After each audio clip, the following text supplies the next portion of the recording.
Off-season talk in full swing on the BWI Live show. I'm Thomas Frank Carr.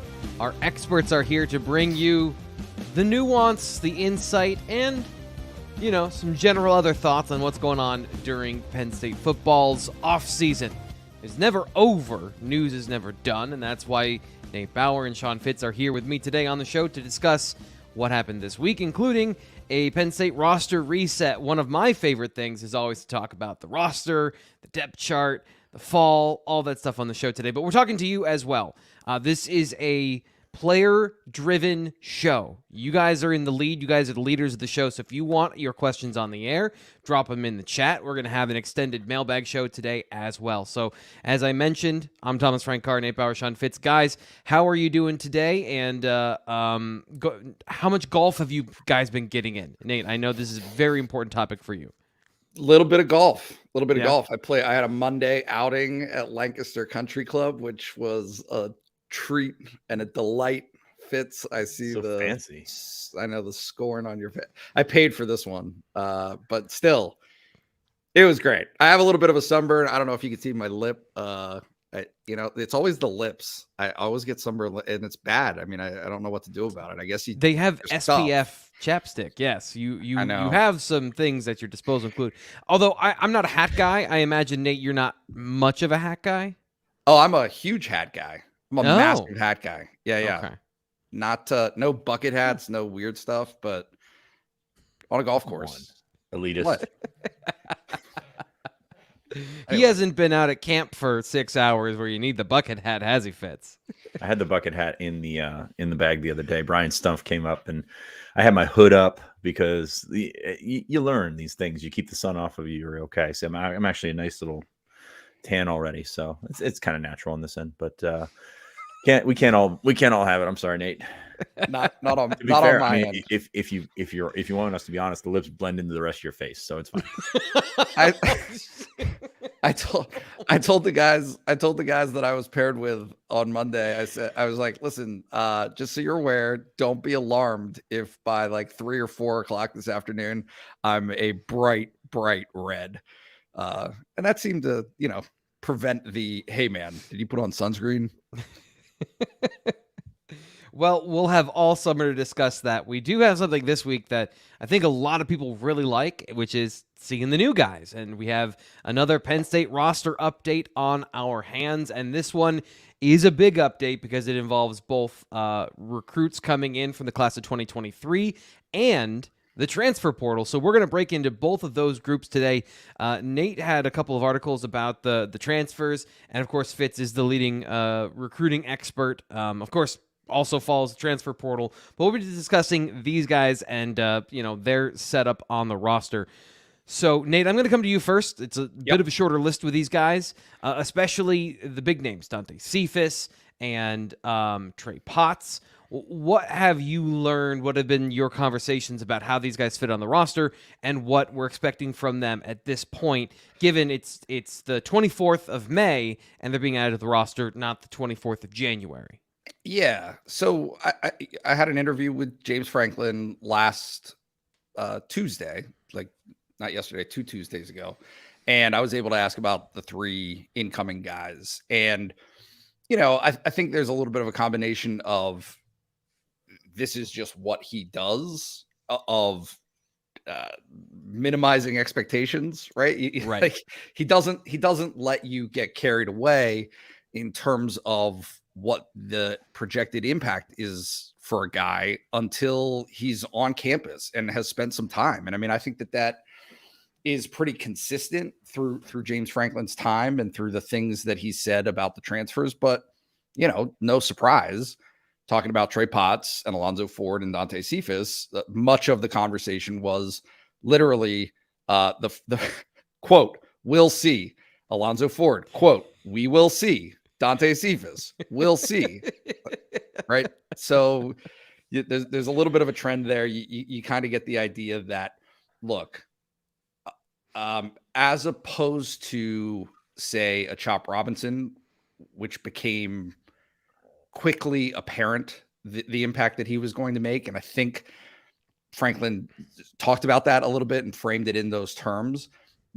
I don't know that I would characterize his comments about any of the other three guys in the same context, right? Yeah. I don't know that you're talking about all Big Ten guys necessarily, but guys that can help address some of the needs they have for depth and helping those positions in need.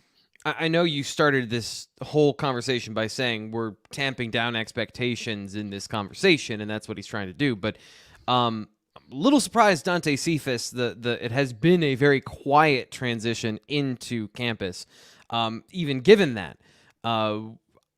Did Amari Evans really make that big of an impact and of a breakout in the final week of spring ball, where you're now saying, okay, Dante Cephas can be a role player? Like, Fitz, this seems like a little bit of maybe too much underplaying what Dante Cephas is supposed to bring to the roster, which was that veteran presence at a key position. Am I reading that wrong?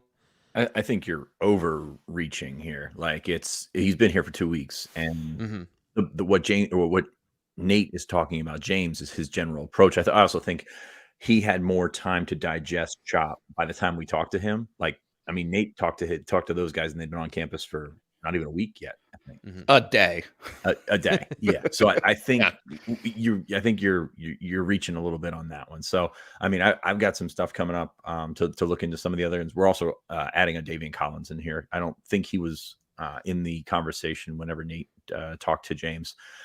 So you got those 4 new guys on there. The expectations are going to be what they are. Dante Cephas is going to be expected to come in and be a part of that rotation and be a part of the guys that start, play, whatever. And then I think you label the other 3 as, what I guess you set the expectations for the other 3. Trey Potts you set as a third running back, which what are you going to hear out of a third running back that's not going to be just like, okay, he can be a depth guy. Great. That's what he's here for. Alonzo Ford coming in. He's got some work to do on his body. As coming from Old Dominion, that's what you should expect out of him. And we sort of put him in the back end of that rotation as setting the expectation. Davian Collins is not Storm Duck. He's not going to be a guy that comes in and plays right away, but he's got a guy that's got a couple years. So I just think realistically, there's not a ton that you can take away on May 24th when they've been here for 2 weeks. So I think that would be my approach on all this. They've gotten in, they've started lifting, they've gotten in lifting groups, they've done some testing and things like that. So outside of speculating about their size, which is pretty much as reported, actually exactly as reported, with the exception, I think we had Dante Cephas at 185. Yeah. Then that's pretty much all we can take away so far, and just set the expectations and check back in a couple of weeks and see if we've got something to play with there, especially with Cephas. I mean, you got to look at these guys realistically, and they're coming from programs where they're probably going to have some catch up to do, maybe with the exception of Collins, going to have some catch up to do on a strength and conditioning aspect of the program. So we'll check in a couple of weeks. Lift for Lifetime, we'll probably have a better idea of what's going on, and I guess, excuse me, I don't know where that came from. Just hone in on the expectations, not so much reset the expectations, but hone in on where more specifically these guys are going to fit. And did you bring in a guy to play 10 snaps a game? Can Alonzo Ford play 10 snaps a game? Like that? Yeah. That's kind of what we'll get into in a couple of weeks, but we'll see how these guys assimilate into the program and go from there. Is that how you feel about the incoming freshmen as well? I know we've talked about them kind of in a what we saw from them in high school, and we project their game a little bit, but is that kind of the same way you feel about these young guys on the roster as well, given that we probably know a little bit more because of the coverage of them than we do some of these transfers where the time has been a little bit shorter that we've been getting to know them? Yeah, I think so. I mean, you're always going to have a big jump that you probably underestimate every year. Like, we're looking at Rappleyea, King, and DaKaari Nelson as 3 guys that can, if you were putting them in on NCAA 14 and you had these guys with these body types, with this athleticism, okay, that makes sense. I mean, that's obviously not the case for how that works out. But you look at that group, and those are the 3 that jump out as potential guys that can, backdoor their way into special teams, and then all of a sudden get on the field, actually get on the special teams, and then backdoor their way on the field as position. Sorry, I got that one backwards. But those are really the 3 guys based on not only the feedback we get from program sources, but also just kind of how they're built. Like, this is college football. This is for big people. No offense to King Mac, 5'10", 175, but he's a heck of a football player. We know this, but DaKaari Nelson comes in that mold that guy can play right away. Mm-hmm. Andrew Rappleyea, 6'4", 235. I think he told me he was 242 when it coming in. So like, those guys are the ones that fit. Whereas you've got Tyreek Blanding is a 265 defensive tackle. That's going to take some time. Yep. With Kevion Keys, 195. Tony Rojas did it, but Tony Rojas came in with a different sort of opportunity coming in January. And then the running backs and Joseph Mupoi, who has the size, but I think we can all agree has a ways to go in terms of getting there, from a football standpoint. Got a lot of appreciation in the chat. I love this. Thank you so much. Chris says, "Sup, guys? Thank you for what you do." Who else was in here? Mike Regular. He's here with us today. He says, "Give the video a like as always." Thank you. Subscribe to Blue White Illustrated here on YouTube. Like the video because, as M. Rob says, "Good Lord, you guys are just cranking out the content. Impressive, especially during the offseason." That's what we do. That's what we're here to do. Is talk to you about Penn State football, basketball, and I like this time of year because we can get into. There's a little more breathing room. Where we're a little more of a podcast instead of just a news update sometimes, where we can get into some concepts and some deeper things to discuss maybe some stuff off the field as well. We got some questions that came in even before the show started. We'll get to those in the mailbag, but right now I want to talk to you about today's show sponsor, and that is Rogue Shop. RogueShop.com is the sponsor of the BWI Live Wednesday show, and they're here because they want to help you with any sort of issues you may have in your life that cause you chronic problems. CBD and THC are great ways to help reduce inflammation and help with pain, sleep, comfort, all those things. So if you haven't yet, check out RogueShop.com. That's where you can get 10% off your purchase with RogueShop.com when you use the promo code BWI. CBD, let's talk about CBD. Scientifically proven to reduce inflammation throughout the body. Delta 8 THC is something that they can offer, blocks pain receptors and helps with sleep. I don't know how all of this works. I still don't know how all of this works, but according to Rogue Shop, when we were talking, by law, they can have a little bit more Delta 8 THC, and that it works much better for sleep, keeping you asleep and blocking pain during the night. So those are just some of the things they can do with their what they provide for you. HHC, very similar to Delta 9 and Delta 8, but has been gives you a little bit more of a daytime effect for what you can use during the day, during the night. They have different products for different maladies you're trying to solve. So check out RogueShop.com. Use promo code BWI for 10% off. You can also go to the Blue White Illustrated message board. You can always talk to Mr. Rogue there if you have any questions as well. So thanks again to Rogue Shop for sponsoring the show as always. Guys, transitioning here. As always, clunky when I'm trying to talk and push buttons at the same time, but there's been a little bit of off-season news. Nate, I'm coming to you with basketball. The roster's nearly complete. Every time we've talked about this, you said, I don't know, we need to see what the picture is. First off, when are we doing our next hoop show? Secondly, do you have any thoughts now that the roster's complete? What do you see? So not quite complete. They have one more scholarship to fill. There's 13 scholarships available, and 12 of them are now filled. And I'm going to butcher these pronunciations, but I'm actually not going to pronounce the other kid's last name. Bragi Gudmundsson, who is Icelandic. He's a 19-year-old kid. He'll be 20 by the time that the season starts for Penn State. He's a kid who was playing professional basketball in Iceland, kind of working through those ranks, who committed last week to Penn State. And then Favor Ire, who I want to say is Nigerian, but I can't exactly remember his nationality. He was a kid he's a center, 6'10" center, who played at Miami last year. Didn't see a lot of action, didn't see a lot of time. He's from Maryland, was where he played his high school ball. Thanks, Mike. he played his high school ball in Maryland. Didn't work out at Miami, excuse me, and has since transferred to Penn State. So, the final pieces of the puzzle, right? I think it's important to set expectations accordingly. I'm not trying to be a wet blanket, but right. These are guys who are developmental pieces to the program and also have time in front of them, right? Bragi counts as a true freshman. He's a class of 2023. That's how he classifies. And Favor is a rising, I believe he kept his red shirt. Okay. So he's a guy who's got 4 years ahead of him. So yeah, these are sorry to interrupt, but from what I've go ahead. seen, there's a good smattering, even if they're veteran guys that had former pedigree in terms of highly rated recruits or guys that were known.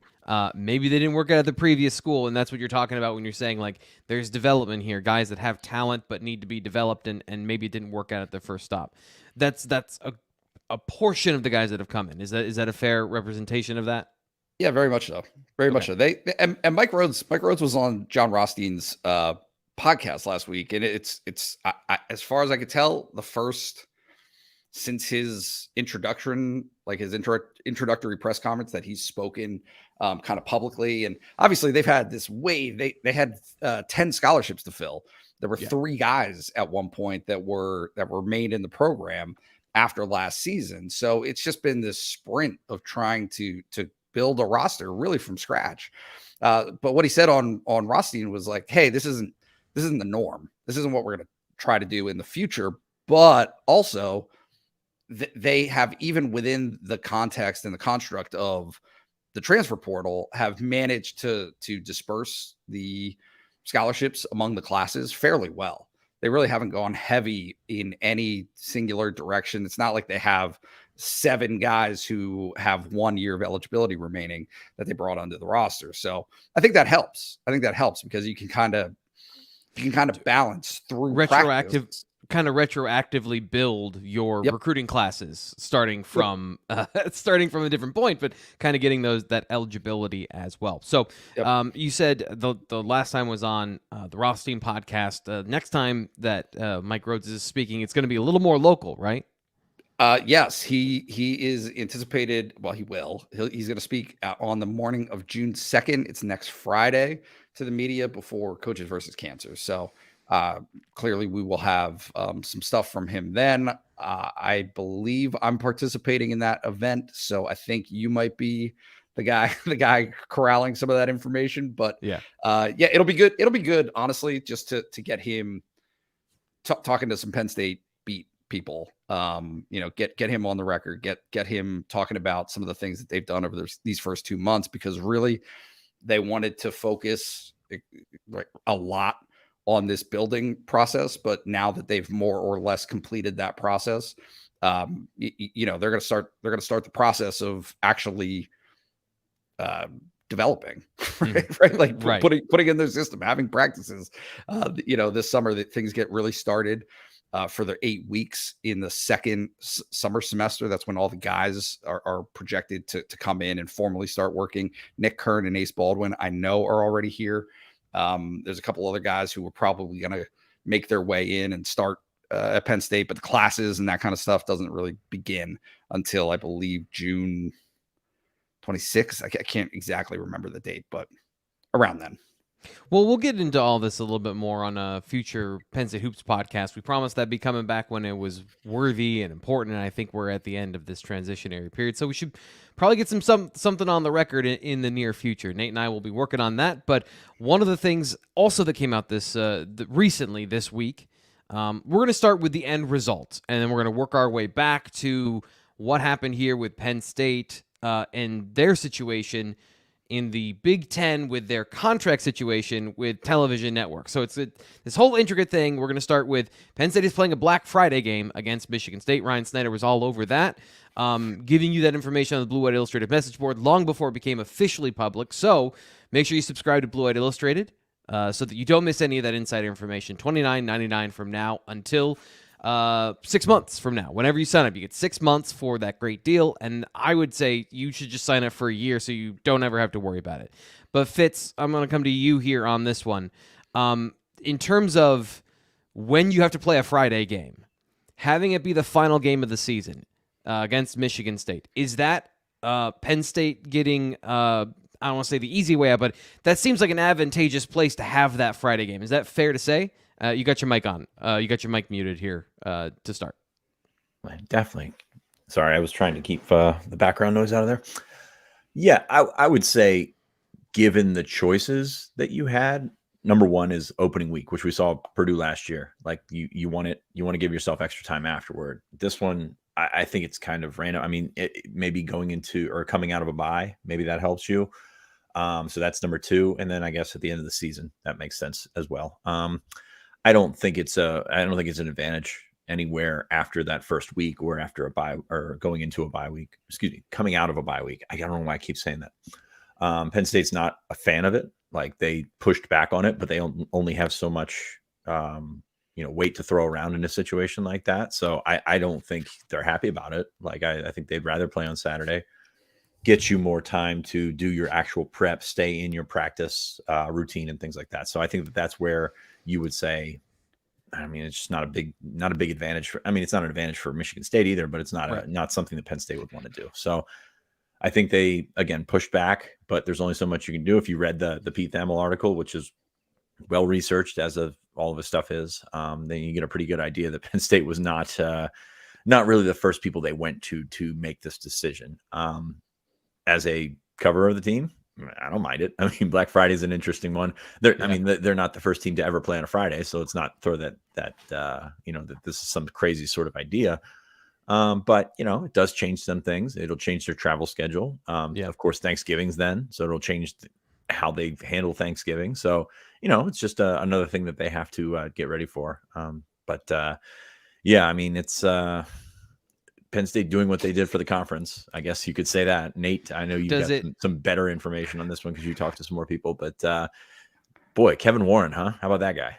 Right. Yeah. That just one last thing I wanted to ask, because it came up kind of in, I thought about it, and when we're talking about how it affects things, it also is that from a recruiting standpoint, that's after most of the season is over for a lot of recruits, so you're not going to be missing a lot of high school games, but it is during playoff runs, I imagine. So is that the game and winning the game is obviously the number one thing, but travel when it comes to recruiting has also been something they talk about around these games, but it's always been middle of the year, early of the year. We want to go out. We want to preserve high school football sanctity on Friday.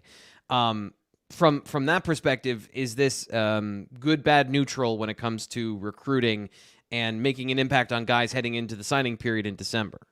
I think neutral, because it's an away game. Okay. Like, if it were a home game, that would change some things. But most of these guys are done their season anyway. Like, by that point in November, most of these guys are out of it. So I think it's pretty neutral, especially because it's an away game. Last year, if you looked at the post-Thanksgiving game, they did get some guys in that had to, finish out their seasons or couldn't get to other places. I think Liam Andrews was there. DeJuan Lane was there. So some pretty good big targets in this next cycle. So that's always a weekend. It's kind of a mixed bag, whereas you've got some guys that want to stay with or have to stay with family and celebrate Thanksgiving and do all that stuff. And then you've got some guys that just weren't able to do it throughout the season to come in. So you give a little, you get a little, but that's for a home game. This is for an away game. I'm not sure how the turnout's going to be. I will say it'll be interesting to see the visitor list at Michigan State, and then the next day Ohio State, Michigan have. So there's a lot of overlap geographically with prospects there. Will you get some guys going to that Black Friday game and then going to the game the next day? Possibly. I mean, I don't know how big that Venn diagram is with the overlap, but there's certainly an opportunity there for some guys to have a great weekend of watching college football. Yeah, that's for sure. Nate, from the larger perspective, Kevin Warren leaving essentially the deal unfinished, and then how the Big Ten responded by taking so long to find somebody to replace him and everything that happened since then. Can you just take us through how you think this affects the larger picture here? Because it's not just about Penn State and they're playing on a Friday.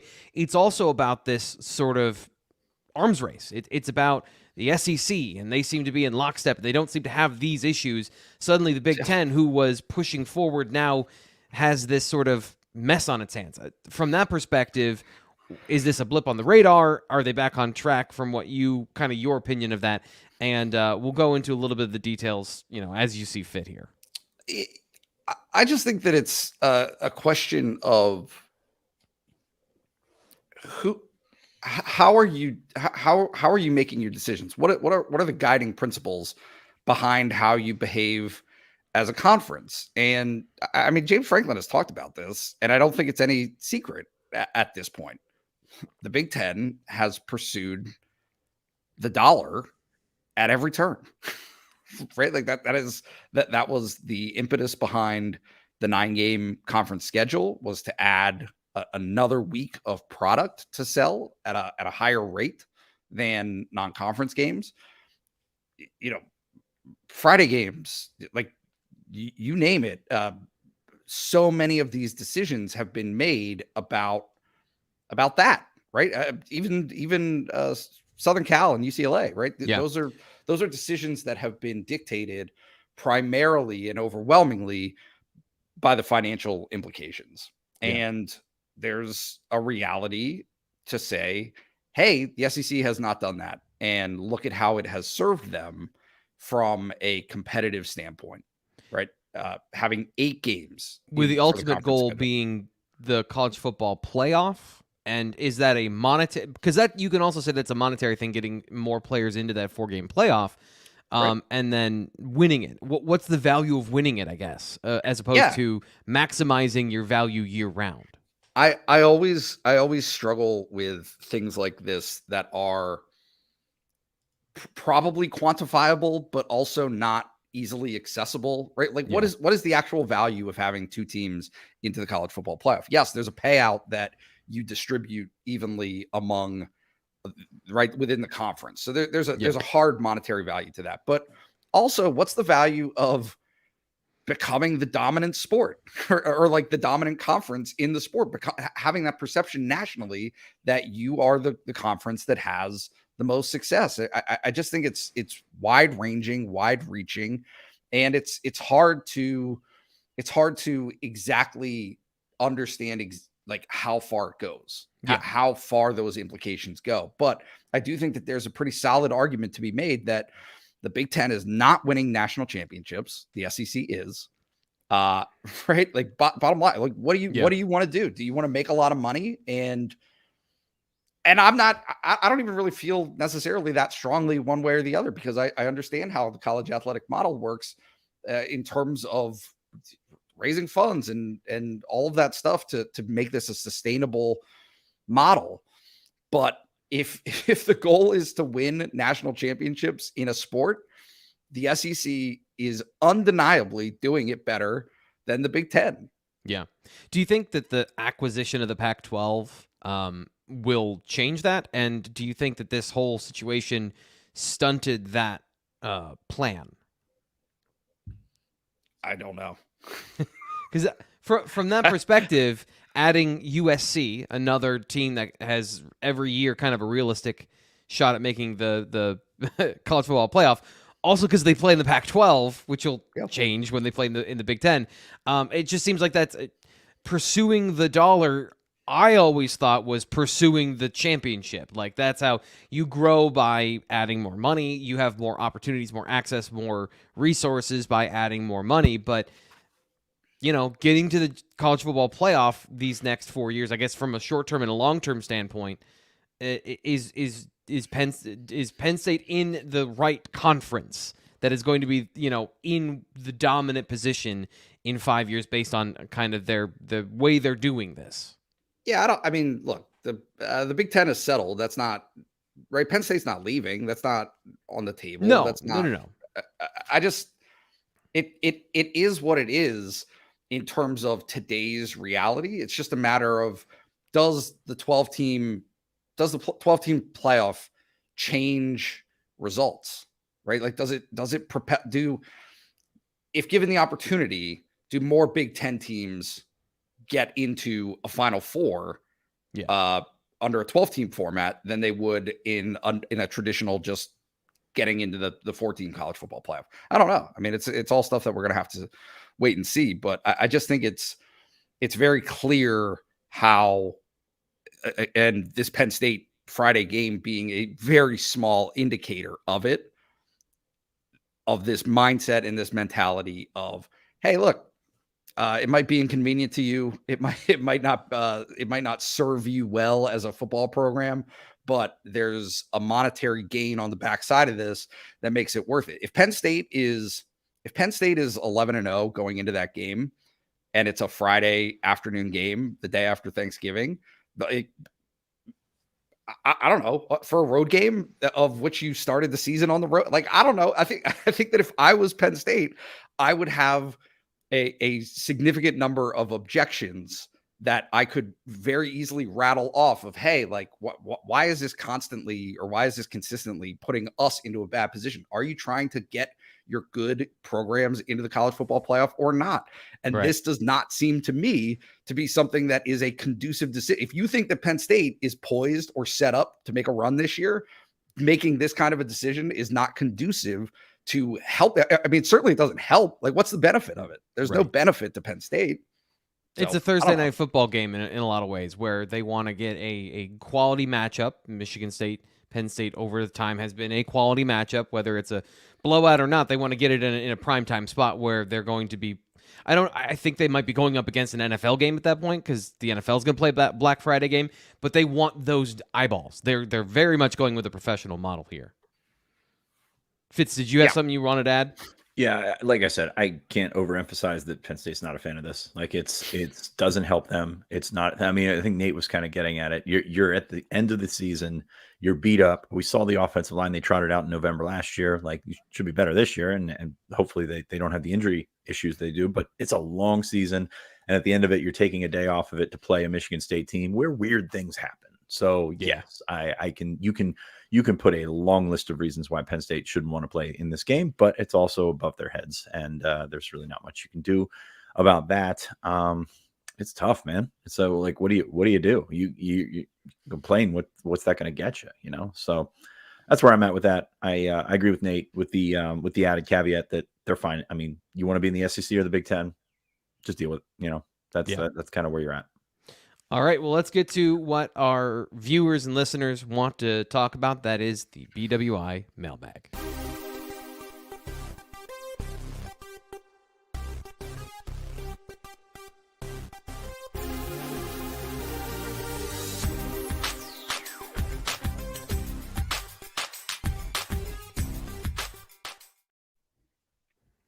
Dave, he's here right off the bat to help us out. Like the video. Always appreciate Dave's comments and questions in the chat. A couple things to clean up here.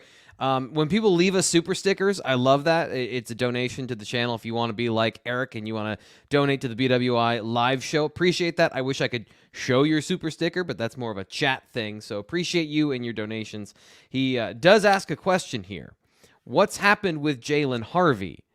Penn State defensive end target Jalen Harvey. He said he's just said his recruitment is 100% open, thought he was a PSU lock. I think there's some confusion about lock versus committed here in the chat, but Fitz, can you give us some clarity on Jalen Harvey, Penn State, how that relationship has developed over the spring? Yeah, nothing's really changed there.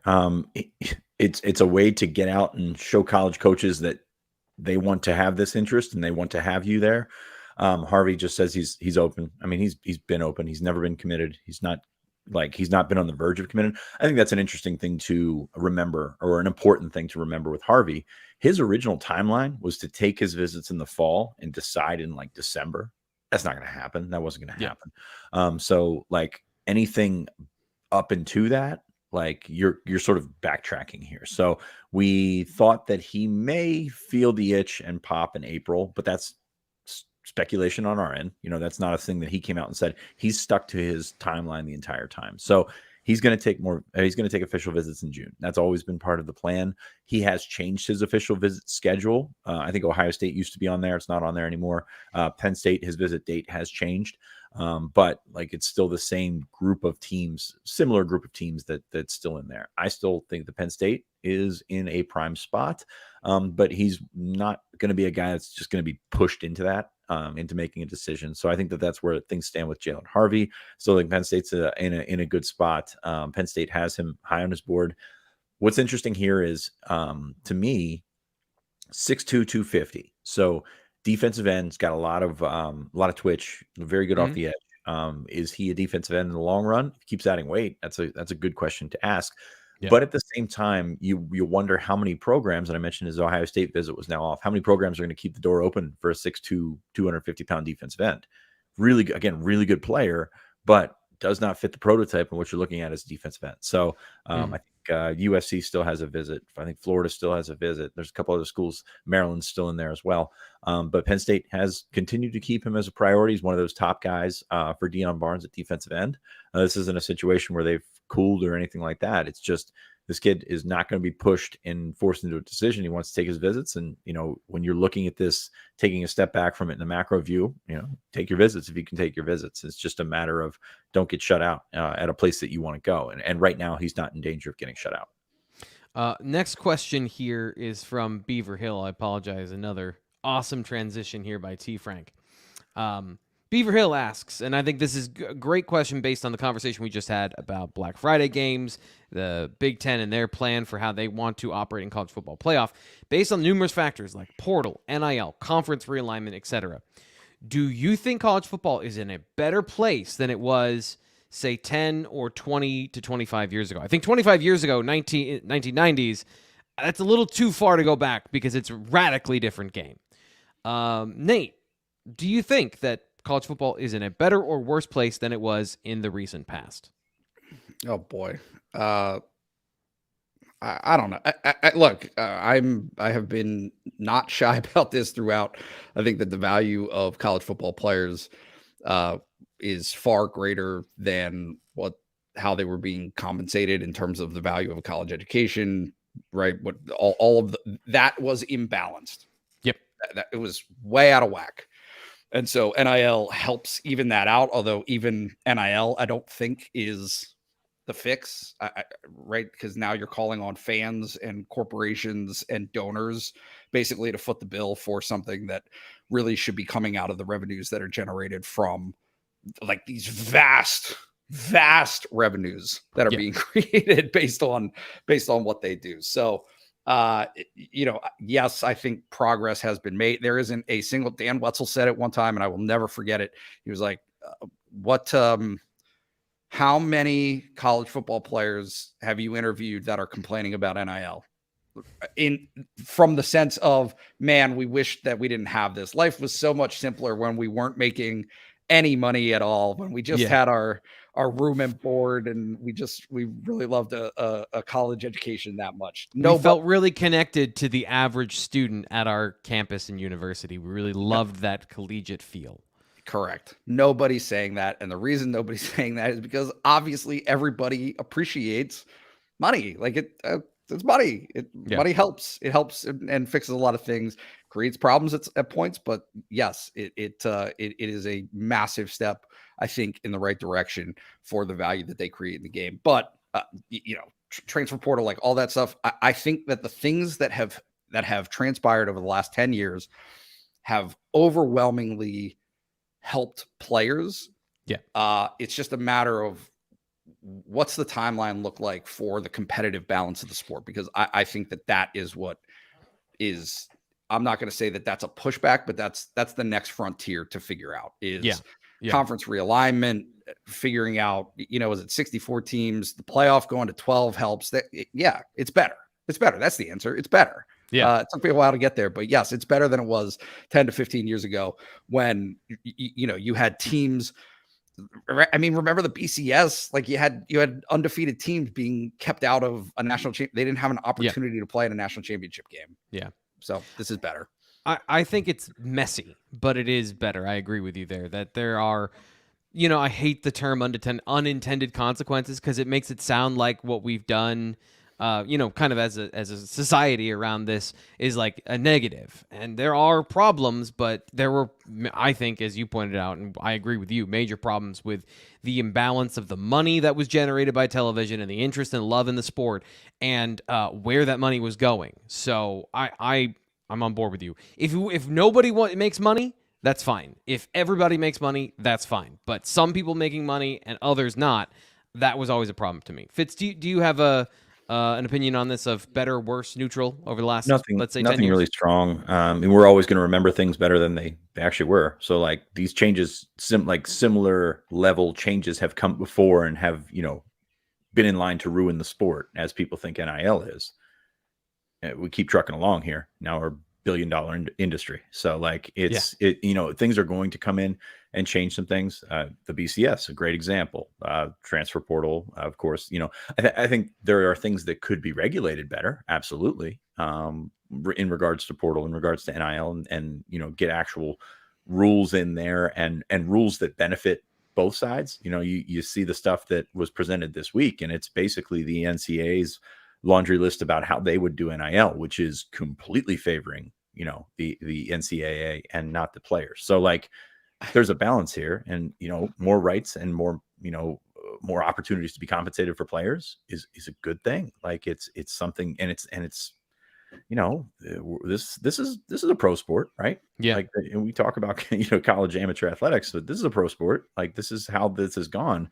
And we've seen things that are on track to ruin college football before, and they just keep going. So I see changes in the future, absolutely. To go into those two big conferences, continuing to be just a sport that's I don't want to say an NFL minor league, but kind of in that realm. You know, this is the way that things are headed, and you can still get a great product out of that, and you can still get a great product that connects to these colleges. And I think that's the heart of college football, is how you connect to these universities, how you connect to your roots and things like that. It's kind of different than the connection you have to pro teams. So yeah, I think it's fine. Like there are going to be things that need ironed out, but that's any direction that you're going to head from that. And as we get into collective bargaining, as we get into hopefully those TV deals resulting in better, you know, compensation for the players, that's just something that needs ironed out. And again, there were bad things in 10, 20, 50 years ago in college football. And, you know, they seem to have or not Penn State, but college football has seemed to climb on, like the, you know, proverbial engine of steamrollers, but that was baseball and Field of Dreams. So if anybody caught on that, sorry. But no, I think college football is fine. I think it's in a good spot right now, and they're just gonna have to figure out the best way 10 years from now to turn this into a competitive product. You mentioned the revenue sharing, and I think that's why when we're talking about conferences and their plans for the future, and Nate, you said they're going after the dollar. They kind of have an NFL model about, we're going to put our guys and our teams on in premium spots to increase their value and their exposure. If we're headed this way, you need to make as much money so that when you are the executive, you're not sharing all the revenue and your pie is bigger. So, I mean, to me, in that sense, I think Penn State is a part of a conference that is heading towards the right destination of acquisitions of the Pac-12 and et cetera, et cetera, et cetera. David wants to know, though, in this context, how big of a problem is what Warren left behind, Kevin Warren, going to be a problem for Penn State? We covered this a little bit. Do you have any other thoughts here? He donated the channel, so I want to make sure he got his question heard. But Nate, do you have any other kind of thoughts about unintended consequences for Penn State in the way that things have happened at the top of the Big Ten? Not that I haven't already said. No, sorry. Appreciate that. I mean, I think, well, sorry, before we get into that, like, I think Penn State as one of the bigger budget programs in the Big Ten will be okay. I think it might sting a Minnesota, in Indiana, something like that, because of all the money that you expected to have from this TV deal. Maybe now not getting as much. So I think that's an unintended consequence, but I think Penn State, as one of the bigger schools, as one of the bigger spenders, I guess, you know, bigger budgets in the Big Ten, I think that'll be okay for Penn State. It's gonna be a mess, like, for somebody to clean up, but I don't know you're gonna see it on the surface as something that affects Penn State or the Big Ten. And again, like, they're gonna, I'll say, do what's best for the conference, but then again, the guy that just left didn't do what was best for the conference. Xander says in the chat he hates the idea of switching conferences like USC and UCLA. Conferences are made up things. Like, these are made up constructs. Like, you don't have to be 10 schools in the Big Ten. That was proven, you know, 30 years ago. Right. Like, these are things that you expand for the benefit of the member institutions, for the member of this made up thing. So I think you continue to get bigger. I've always said that, you know, you're thinking 2 20-team conferences, a caste system, as someone said in the chat here. Like, that makes sense. Like, the big fish will eat. And I think Penn State is in a fortunate spot, not only to be in the conference they are, but to be a program on the level that they are. Yep. Let's go on the field here quickly for this question. Xander says, would you guys agree that it would be a big letdown if Penn State didn't go 11-1 this season? He says Penn State needs to get over the hump, being the little brother in the Big Ten. There's a lot of opinion in the question there in terms of how he feels about that. He says it right out at the end of the question. Nate, this is the last year to get into the 4-team playoff. Yeah. Do you think that matters? Yeah, I do. I think it matters. I just think that the margin of error is so small that categorizing it as a big letdown, like, would it be? I, I, I don't know anybody. I mean, is anybody picking 11-1?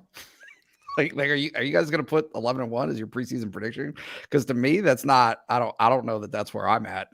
I think the 10-2 is pretty reasonable, and if they go 11-1, that would be outperforming. So I'm not quite in the same place as he is, because I also, I mean, look, like, the way that these things play out dictate our perceptions. If they go 10-2 and lose to Michigan and Ohio State, okay, I understand your disappointment. Are you less disappointed, more disappointed if they go 10-2 and win at Ohio State, lose to Michigan at home, and then lose at Illinois? Yeah, I was gonna say an early season loss, right? But then you rebound and finish strong, right? Yeah, I just, it's really hard for me to navigate that ahead of a season in terms of what expectations should be and how to. I don't know. I just it's not that I don't like questions like that, but I don't know how to answer questions like that because I don't really see it that way. Fitz, do you have hard opinions on this? I got a kick out of the second part of the question that said we need to get over the hump of being the little brother in the Big Ten, as if an 11-1 season is going to do that. Michigan State went to a 14 playoff, and they are still a little brother in their state. Like, this is not going to change perception of anything. It's going to help. And you think that Penn State, with the talent they have on this roster, this is their window, especially in 23, because you're looking at guys departing on that defense after the 23 season. This is their opportunity. So, but it's not going to change perception. You know, it would take a lot more and stringing together 11-1 seasons like Ohio State has done to move up in that. I mean, it's really, I think that's a small picture, big picture type thing. But that's not going to change the perception, even going 11-1, which is they're certainly capable of. But we'll see how some things play out. With a first-year quarterback, it's hard to make that proclamation in May and sort of stand strongly behind it. Yeah. Go ahead. I just want to have one thing, because I do think it's, you both wanted to follow up. I appreciate that. I do think it's relevant to say, look, Penn State has been in the conversation as like a top 10 team that isn't really in a position to get into the playoff, right? Other than 2016, that was the closest that they came. You could make an actual argument there, but they've had 4 of these now, right? 16, 17, 19, and this past season where they finished with 2 losses and we're in that conversation as a top 10 team at the end of the year.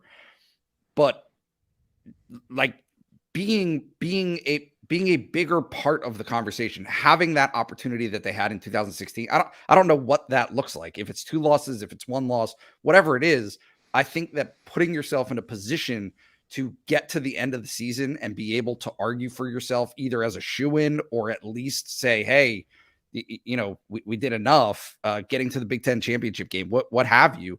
Yeah, I think that you can, there's a validity to the argument, at least internally, forget the external perceptions, at least internally, to say, yeah, they're ready for that. This program has been in this spot for years, and not being part of that conversation this year, that would be a disappointment. I think it also goes, coincides with, does Ohio State take a step back? You know, it hasn't been perfect for Ryan Day. He has not had the ride that previous head coaches have had. He's been very good getting his team into the college football playoff, but it hasn't been the undefeated run in the Big Ten that it was for Urban Meyer.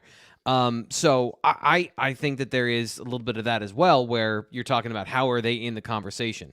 The one thing I would say is I would relate it to this, and this is the only reason I would agree with that question. When the NFL expanded to the extra wild card, and the Bills had not made the playoffs in 20 years, I didn't want a consolation prize. I wanted 20 years of frustration validated by a legitimate playoff spot, not an extended playoff spot. I wanted to be one of the teams that made it in the traditional sense. So if Penn State in this era, they'll take Penn State will take getting into the college football playoff whenever.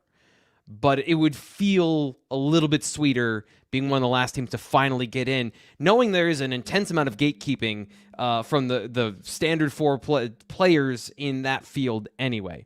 Next, we got a lot of great questions today. We're not going to be able to get to all of them. I apologize, but this is going off that question. This is a great follow-up to that conversation. Losey's Mustache over on Blue White Illustrated message board forum, he posted not much of a question, but more of a, here's what USC is doing with their NIL and why they got guys out of the transfer portal the way they have the last couple years.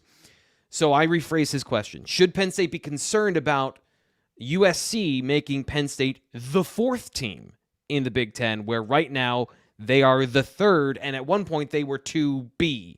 Now are they going to be pushed down to maybe the fourth team in the pecking order in the Big Ten? Fitz, what do you think about how USC fits into that in the long-term picture?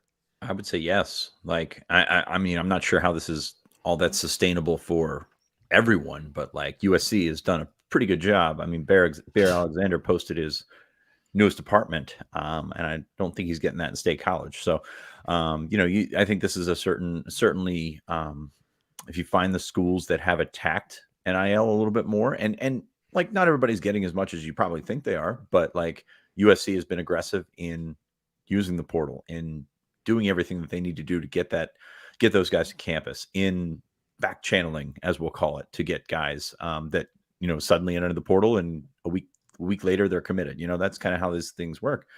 They've been more aggressive, and I think that's the thing to take away from it is USC will, I think, automatically become one of those more aggressive schools in the Big Ten, probably slightly ahead of Penn State in that manner. Like I said, Penn State's still up there, but I think USC has done they've bought in, they've figured out how to work this system and use it to their benefit. And I'm not sure that a lot of schools in the Big Ten have done that on that level of aggression.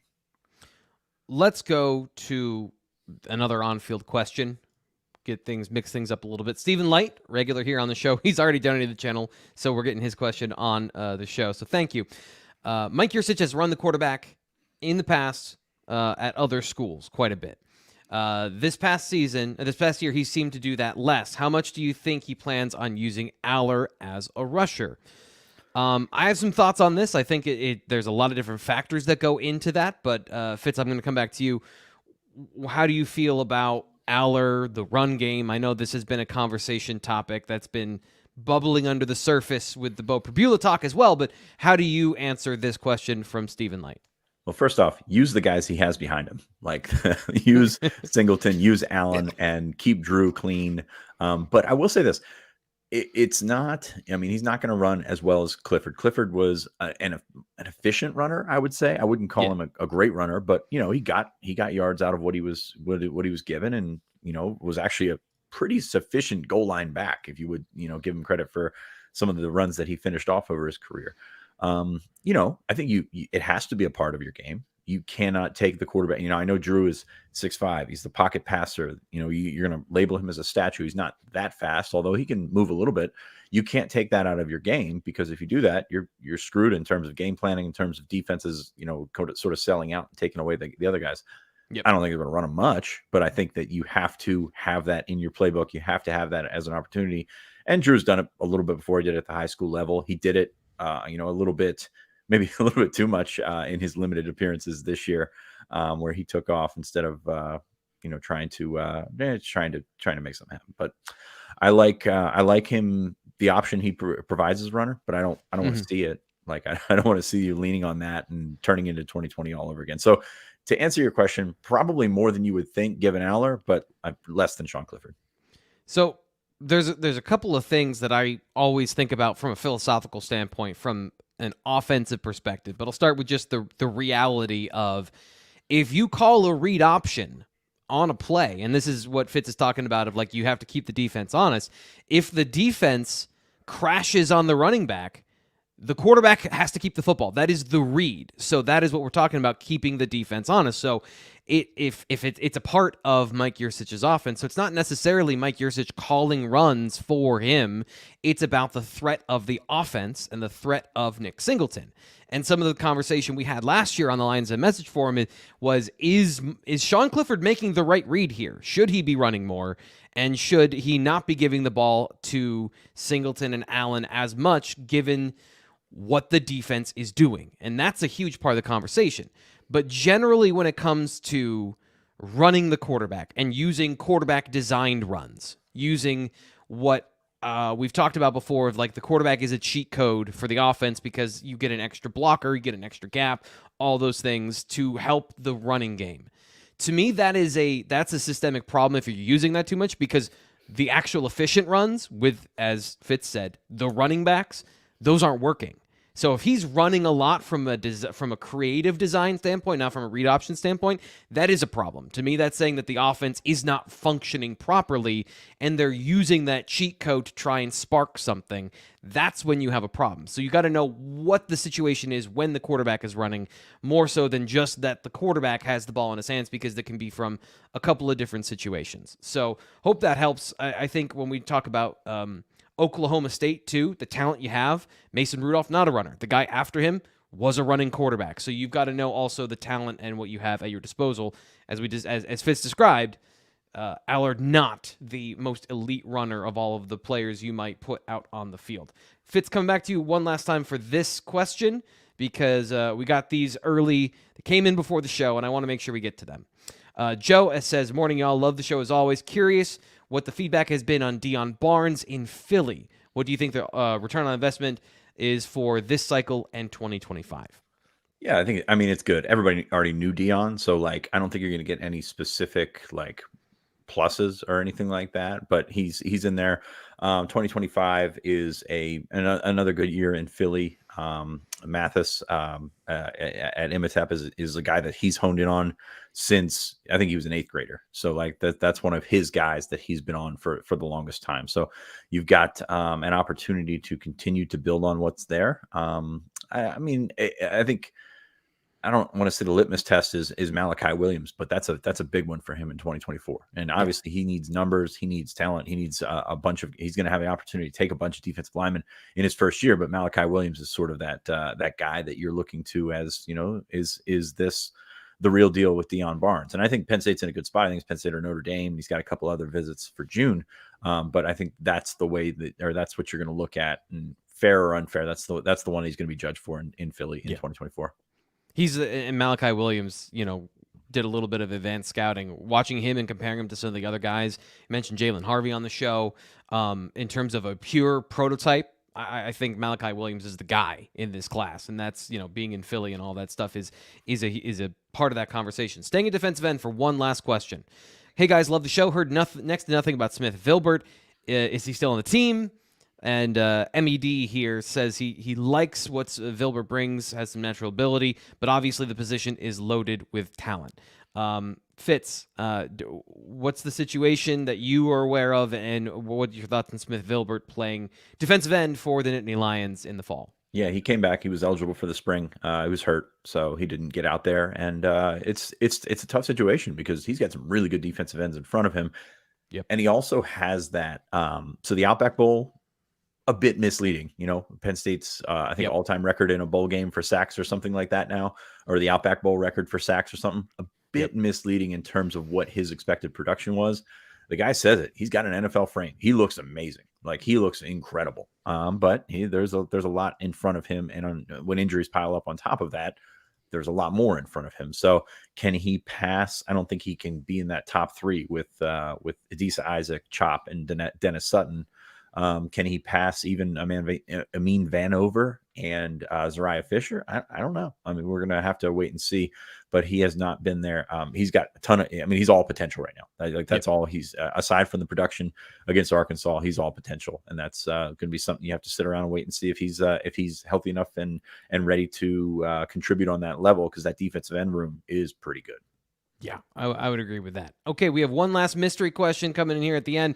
This one from T. Frank. Oh, hey, what are you grilling for Memorial Day, or what is your signature dish for barbecues and picnics? Nate, what's going in the slow cooker? What are you doing for Memorial Day as our resident foodie? Yeah, that's a great question. You know what? Probably some hot sausage, peppers, onions, hamburgers, cheese. You know, pretty standard fare. I doubt that we're gonna like Fitz is actually the the grilling connoisseur in Yes. this place. He's Yes, got I wanted to multiple grills. I mean, I'm small beans here. I don't people say that my grill, it doesn't matter. Anyway, go to Fitz. Oh, I just didn't know if you had a signature dish or anything like that. That's why I wanted to ask you that question. But Fitz, you are the grill master of the group. I'm terrible at grilling, so I want to know what's on tap for you and your family coming up this weekend. This weekend, I'm not cooking this weekend. I'm actually headed to Rhode Island. My old colleague Andrew Callahan is getting married this weekend, so I'm excited to go to his wedding in Rhode Island. Not excited to drive to Rhode Island, but here we are. But congratulations to him. I'm a smoker and a griller. Nice. My grill does both. If you come to a tailgate, if it's a big tailgate, I did a brisket last year. Big fan of pork belly burnt ends. Those things are fantastic. I can basically do a little bit of everything. You know, we do the meal prep at the beginning of the week with the chicken thighs, and I've gotten really into smash burgers this spring. It's been a good smash burger season. But yeah, do a little bit of everything. Nate's been over, and when I've catered before, it's I don't like to go small. Like it's been, I love that. I'm the meme. I'm in my late 30s. I'm a white guy with a beard. I have to get into smoking meats. Like that's what I do now. So that's kind of where I'm at with that. So I'm big on the grill, and I just like to keep variety. Anything but hot dogs. Hot dogs are disgusting. So just that's kind of where I'm at on this Memorial Day. I have to buy hot dogs because my wife insists on them. Really, the in my household, she dictates the menu for Memorial Day. She loves the mac salad, so I do my basic mac salad and then hot dogs. I eat hamburgers. I don't eat hot dogs. But we don't even have a grill right now because we just moved into the house last fall, and we haven't really gotten the spring, summer stuff set up yet. So I see Mark K is smoking a brisket for the first time this weekend. Good luck, buddy. Those things take some give and take. YouTube is huge for that. That was something I learned in terms of, from the trim to the cook.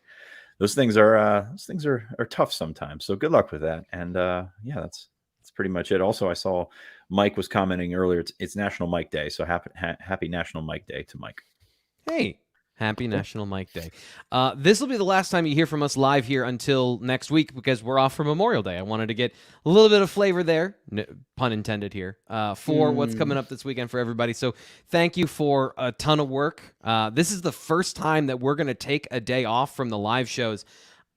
I don't even remember the last time we did that. So we're enjoying the start of summer, the unofficial start of summer with Memorial Day. Hope you do as well. But that doesn't mean we're gone. We're going to have other content coming up on Blue White Illustrated on the YouTube channel. Of course, bluewhiteillustrated.com. That's going to be hopping as well. Once again, subscribe $29.99 for 6 months. And of course, subscribe here on the YouTube channel. Thomas Frank Carr. That's Nate Bauer. Sean Fitz. We'll talk to you in a bit.